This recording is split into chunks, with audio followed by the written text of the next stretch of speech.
Culture, village qui, 39 ans au service de la francophonie. Depuis sa création en 1985, le village qui s'est spécialisé dans la promotion de l'art et de la culture africaine, s'est imposé comme un phare de la francophonie, rassemblant des générations autour de la langue française et de ses valeurs. Ce lieu emblématique niché au cœur de la capitale ivoirienne d'Abidjan incarne l'esprit de partage, d'entraide et de diversité culturelle francophone. Le village qui est non seulement un véritable point de brassage culturel autour de la langue française, mais également un lieu qui accueille des centaines d'artistes. Dans ce village, la vie se mène en communauté bien soudée, comme l'explique Samé Santos, danseur et interprète d'origine béninoise, qui y vit depuis 5 ans. C'est la vie du village, on mène comme ça.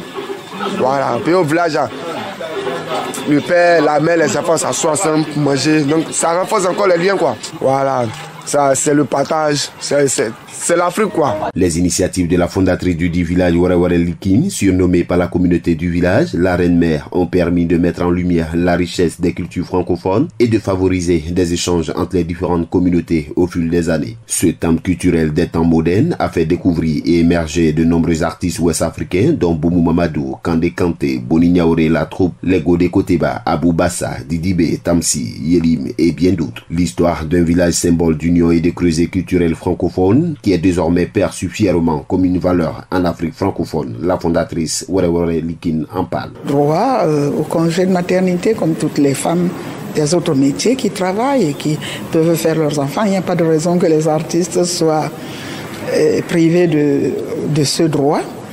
Et donc, il y a eu des années où on a eu jusqu'à une dizaine de naissances. Ils sont beaucoup, ils sont nombreux qui sont nés ici. Les parcours historiques des différents talents issus de ce village illustrent l'impact profond sur leur vie, comme c'est le cas du rappeur ivoirien Didibé, qui est né et dont les parents, tous deux artistes, se sont rencontrés. De son vrai nom, Bassa Zerewe Dilem, l'artiste ivoirien a embrassé la passion de ses parents. Et le succès urbain que j'ai eu, franchement, je dis merci à mes parents qui m'ont appris aussi beaucoup.